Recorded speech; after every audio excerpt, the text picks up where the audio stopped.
Coach Corey Wayne, and this is my video coaching newsletter. And the topic of this newsletter is going to be defining who you are. Well, I've got 3 emails I'm going to go through with you today. And before we get into the first one, I should say, I've got a quote that I wrote that I'd like to share with you because it's related to the themes that we're going to see in these guys' emails as we go through them. And the quote says, "You need to be the captain of your ship, the commander of your soul, and take full responsibility for your own success and happiness in life. Most people are too concerned about what others will think about them, seeking the approval of others, and trying to live up to the unreasonable expectation of others to really go for what they want in life without fear. Truly successful people create a life of their own design, not one that others or society has scripted for them. March to the beat of your own drum, focus relentlessly on what you want, take consistent action, be infinitely patient with your results, be slow to change your mind, but quick to change your approach, and your successes will eventually silence your critics." So let's get into the first guy's email. He says, "Hey coach, people tell me what to do all the time. People say I come off as dopey, and people always want to tell me what to do and point me in the right direction.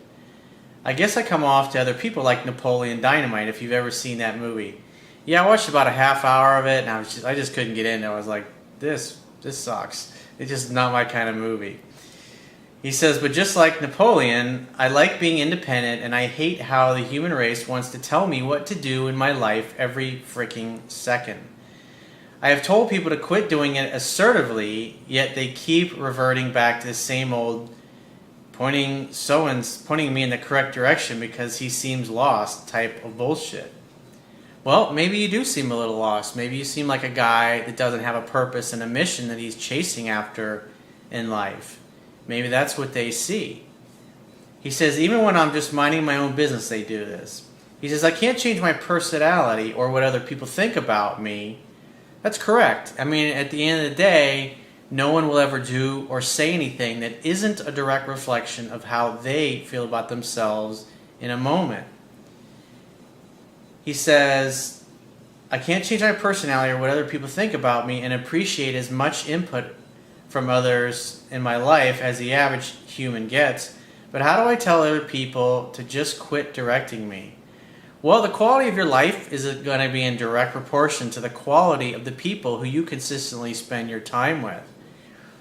And people that tend to be critical of you and how you're living your life, but they're not taking care of their own shit in their own lives, maybe you should get a new group of friends. You should start hanging out with other people. I mean, at the end of the day, if you want to become more successful at anything in life, you need to start hanging out with other people that are successful in areas that maybe you're not so good at. So if like you want to work out and you want to take better care of your body and you want to get in better shape and you want to be around other people who will encourage you to do that and will kick you in the ass when you feel like being lazy and not going to the gym, you need to start making friends with those kinds of people.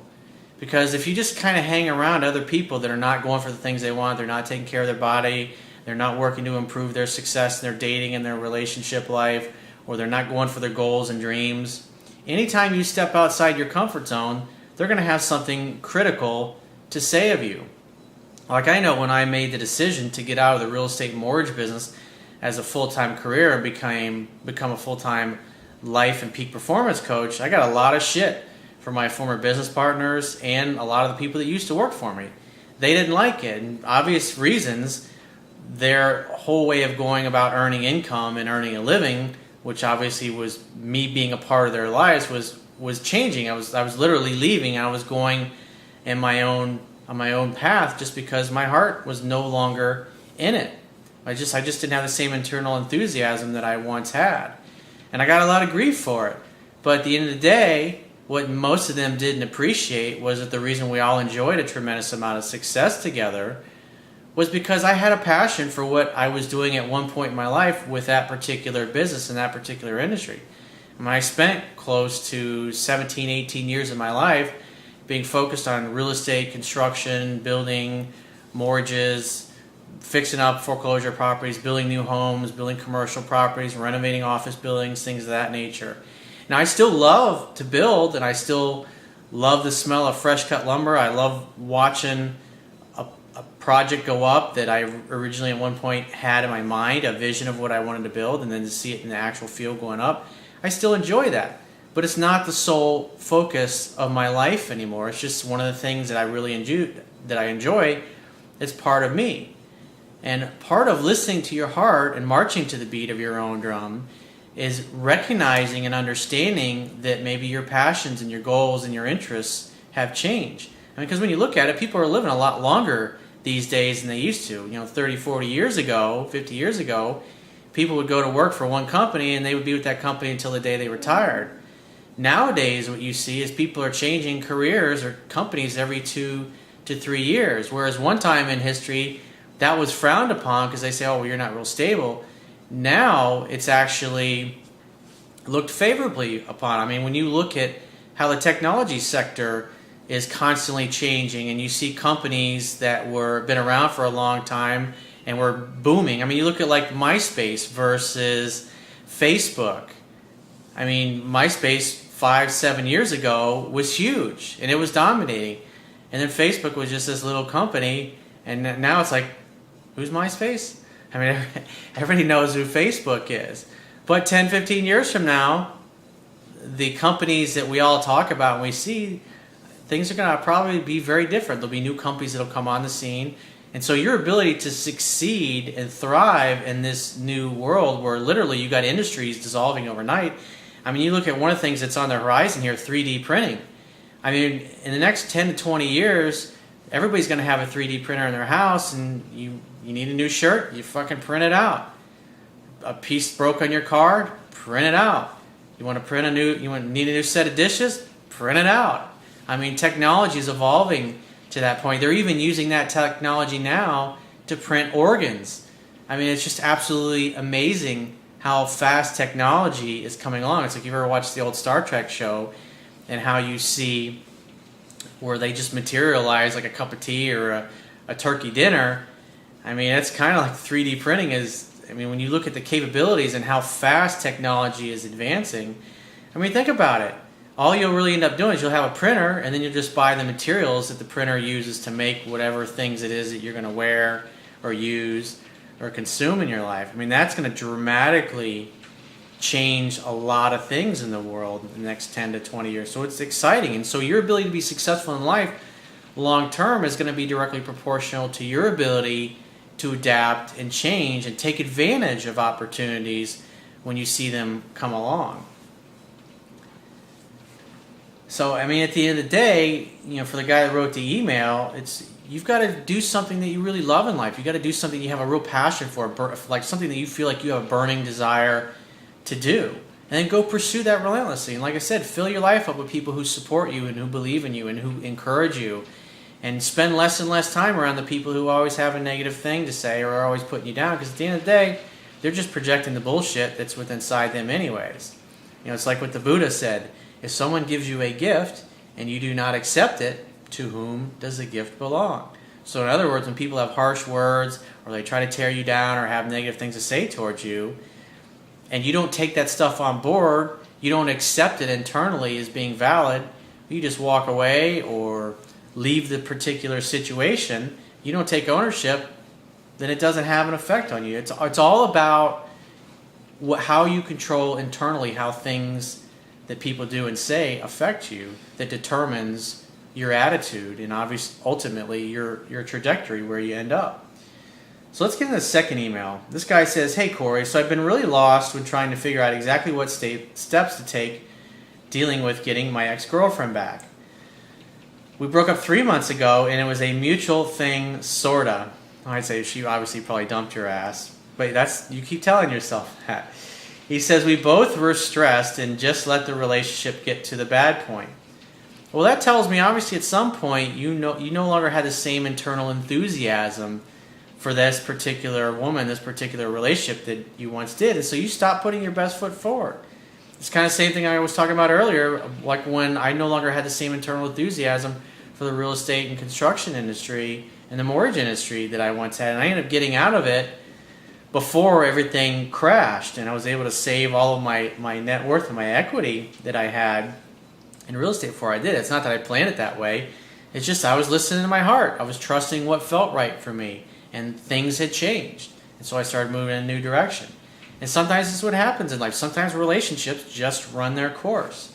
But when you're the one that gets dumped before you're ready to, then your ego and your identity is totally associated with it. It says, oh, no, wait, I need this person. They're the love of my life. I got to get them back. He says, we have been together for 2 years and lived together for 1 year. I was feeling insecure and pushed her away. A couple of weeks after the initial breakup, we hung out. Things seemed to be going really well, and we were very much like we were still together, kissing, holding hands, and getting along great. Sounds like you were hanging out, having fun, and hooking up. He says she just didn't know what she wanted. It's obviously reflective of how you were showing up in the relationship. You weren't acting centered and you weren't acting strong, because had you been acting centered and strong and marching to the beat of your own drum, your girl would know exactly what she wanted, which was you.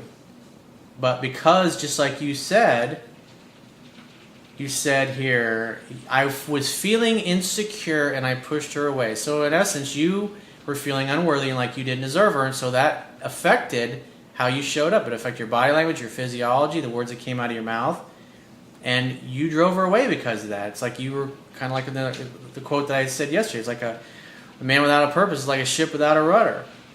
And when you're unsure of yourself and your purpose and your mission in life, well, your woman's going to become unsure as well. But once that becomes clear to you, she hops on board your fun bus and encourages you. She'll be your biggest cheerleader, your biggest fan.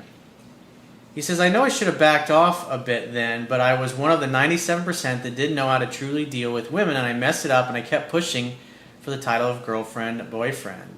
So in essence, you were acting like a woman instead of a man, and you pushed her away. He says, this went on for a couple of weeks when suddenly she just dropped me and started dating a guy from her work. He was everything she claimed she didn't like in a guy, but again, I was stupid and kept trying to see if I had a shot when I should have walked away. Again, it's like women have this idea of what they think they want in a guy, but just like here's another case in point where the woman's pursuing a guy that's exact opposite of what she says she wants. Because most women don't understand what it is that they emotionally respond to in relationships. That's why I have a lot of women that read my book, and it really helps them understand themselves and what causes them to be attracted to certain guys, because a lot of times they're attracted to guys that aren't really healthy for them. He says, we would talk from time to time, and she assured me that this guy wasn't the one. They were just dating, and she still didn't know how she felt about me. Well, as long as you sit around acting like a woman and being unsure of things, she's going to be unsure of you. That's why the best thing you can do is to focus on your purpose and your mission in life and say, well, give me a call if it doesn't work out, and maybe we'll give it another shot. And then you walk and you never look back. He says, eventually she started calling him her boyfriend, and she said she still wanted me to be her best friend, but I had to accept that he was in her life.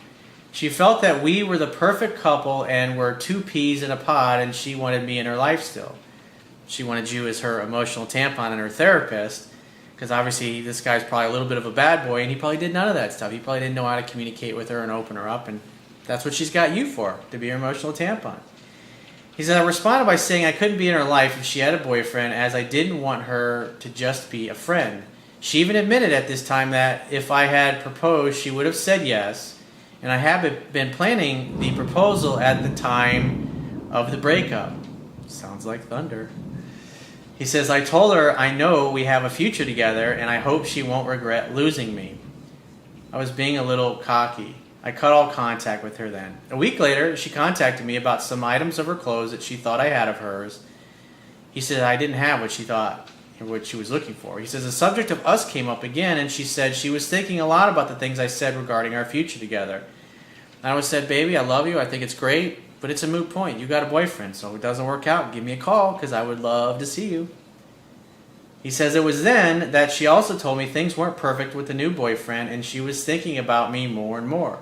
That's why you need to be a man who focuses on his purpose and walks away, because she'll start testing the other dude more, and at the end of the day, you've got a much deeper bond. I mean, you live with this girl. This was a 2-year relationship, and he's probably like the other 97% of the schmucks out there that don't get it, and he's turning her off at this point, literally driving her right back into your arms. He says that night she sent me a text message saying good night. And the next day she kept texting me again. I called her and said we can't be talking if she still has a boyfriend, and that she can call me when she figures out what she wants, and that hopefully I'll still be available. Sounds like you've seen a few of my videos, maybe even read my book. He says, we haven't talked now in 3 weeks, but I received some mail for her, and we are supposed to meet up so I can give her the letter. It's an important thing that she needs. Well, you could have just fucking mailed it to her. It tells me now that 3 weeks have gone by, you're still trying to make something happen. I was just saying, I'll just mail it to you, no problem. And she says, no, let's get together. Like, no, you got a boyfriend. I told you, if it doesn't work out, give me a call. I'd love to see you. But until then, I don't want to get involved. He says, should I just keep going the course I'm going? Is keeping my distance the best in this instance? Yeah. Where did chasing work to get her back initially? It didn't. He says, or is she giving me signs that I should be more involved in trying to get her back as my girlfriend? Any advice would be greatly appreciated. So, what I would do is nothing. Just keep doing what you're doing and wait to hear from her. But what this tells me is that you're kind of bullshitting yourself a little bit and trying to see that there's more to the relationship than there really is.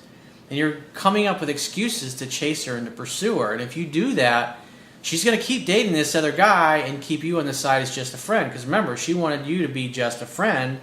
And if you keep pursuing her and coming up with excuses to get in contact with, I got mail for her. I found a pair of her panties or whatever. Just let it go, dude. So let's get into the third email. And this guy's got a pretty good story. That's why I saved the best for last. This is more of a success than anything else. And this is the importance, because you'll see exactly what happens when you focus on what's most important to you in life. So this guy says, hey coach, this is not an email asking for advice, but simply to say thank you for guidance and life lessons. I'm a 23-year-old full-time student, and I currently work as a full-time dietitian. I read your book about 8 times so far, and I watch your video daily. But here's the scoop. I recently got out of an 8-month relationship with a girl who I thought was the one. Well, there you go thinking again. He says, I've made every mistake in the book. I was needy, had no self-purpose, and basically revolved my world around this girl. Definitely not a good way to go. Your girl should not be your purpose. Your purpose should be your mission and your passion in life. And if that's the case, a woman will love to share in your life with you. She'll love to be on your fun bus. She'll love to be your greatest cheerleader and your biggest fan. He says, so she went on vacation on July 4th weekend with her family, and I noticed that she was acting different. When she came back from vacation, she called me and asked if we can talk. Can we talk? We need to talk. Obviously, that's not going to end well. He says, so I went over there, and she basically gave me the bullshit excuse that you talk about in your videos. First excuse was that she was not focusing on herself and too focused on me, and also came up with how she has too much family drama. It's amazing how they just do not want to say anything that hurts your feelings. Basically, what's really going on is, I fell out of love with you, and I don't want to fuck you anymore. I mean, and in essence, it's what's really going on here, but they can't say it that way. It's like, I got this, and I got that, and my parakeet's sick, and my dog got, has to go to the vet, and my best friend's really dealing with a bad breakup, and it's just amazing the bullshit. And at the end of the day, she's dumping you because she lost attraction for you. He says, after she explained her long excuse, and remember what I said, the longer the excuse, the bigger the lie. He says, she hit me with the good old, let's be friends. Me being an idiot, I agreed. After a week, I kept pushing her on the status of our relationship instead of focusing on myself. Then she finally told me that I was being too pushy, and it's pushing her away, and I was always 10 steps ahead of her. Yeah, because the relationship really wasn't her idea at that point. It was mostly all you. So he says, trying to save the relationship, I tried everything on how to get your ex back by playing mind games to watching other YouTube videos. Well, I teach what works, my man. And obviously you eventually found that out. He says, then I stumbled onto your channel, and after watching your videos and reading your book, I hit myself in the head saying to myself, what a big vagina I have been. That's a good one, man. He says, so I stopped contact with her completely and focused on myself. I focused on my body, and I'm currently training for my first all-natural bodybuilding show this October. Ever since I started focusing on my purpose, everything started to fall into place. Imagine that. What a coinky dink. He says, me and my ex broke up at the end of July, but after learning what you teach, I've met another girl shortly after. How fortuitous. She is gorgeous, goal-driven, and works out with me 6 days a week. I met this new girl at school.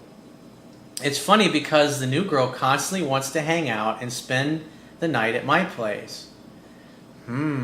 She sounds like she's doing a lot of pursuing and a lot of chasing. Remember, it's a scientific fact that women are more attracted to men whose feelings are unclear. And so when she becomes unclear, she has to reach out to gain some clarity. And of course, you're doing the right thing by inviting her over and filling her up with your purpose and your love and your desire for her, so she's no longer unclear.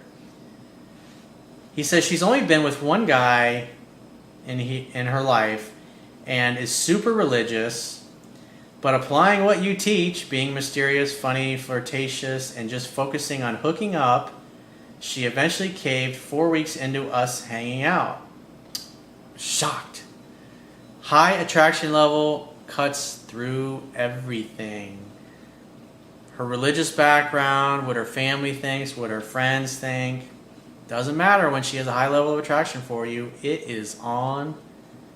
He says, her exact words, I'm always unsure and nervous about you, and I've never had sex with someone so fast. Translation, you're the first guy I've ever dated that really acts like a man, and that's why I slept with you right away. It took my previous, and she continues on, I took my previous boyfriend a year before I was comfortable enough to give myself to him. You're just different. It's like she just can't put her finger on what's different. Well, it's simple. He acts like you're acting like a fucking man, and that's why you get all the goodies, my friend. He says, I replied, well, of course I'm different. I'm the only one, and there's no one else like me. You cocky little bastard. Where'd you learn to be like this? He says, anyways, after just having fun with a great girl, he says, I suddenly hear from my ex-girlfriend, and she asked if we can meet up. I'm shocked. So she can give me my stuff back. Sure, that's the real reason why she wants to get together. I agreed and we met, and I kept everything casual like nothing happened, and then she asked if I was seeing anyone. Who, me? With a big smile, and I told her I was seeing everyone. That's a fucking great response. I like that. He says she was confused and asked me specifically if I was seeing another girl. I've always got room for one more. Then I said, no, I'm talking to girls, but not having any relationship. I told her I'm enjoying my life. We parted ways, and she texted me soon after saying I changed and how she regrets how everything happened. I replied, it was great seeing you, but in the end, you wanted to end things between us, so I'm simply moving on with my life. It's crazy how I thought this one girl was the one, and in the end, I was the person who stopped all contact because I now know what I deserve. Good for you, dude. I'm fucking proud of you. He says, and by the way, this is your fucking birthright. He says, so I just wanted to thank you for all your guidance and let all guys out there know that a woman shouldn't define who you are, and if you focus on yourself, the right person you deserve will eventually be right in front of your face. Usually what I found in my life is that person that you're really supposed to be with, they'll be at the end of your fingertips. As far as you can reach, it's like they just show up. And they're literally like 3 feet away from you. You turn around and boom, they're there. Or you walk into a place and boom. You're walking down the grocery store, you turn around and boom. It's just eyes lock, and it's just magical. But in the meantime, play ball, keep having fun until that next great, awesome chick comes along. So as you can see from the last guy's email, he followed what I taught. Instead of being all butthurt about his girlfriend dumping his ass, he moved on with his life. And within a short period of time, he met somebody new, somebody that had similar goals and similar values, and he's very happy now. And on top of that, the ex wants him back. I call that having choice with women. So if you'd like to have choice with women, or you'd like to figure out what your purpose is, your mission in life, or get healthy, lose 50 pounds, get in great shape, turn your business or your career around, or get the kind of job you always wanted, go to my website, click the products tab at the top of your screen, and book a paid phone coaching session with yours truly. And I will talk to you soon. See ya.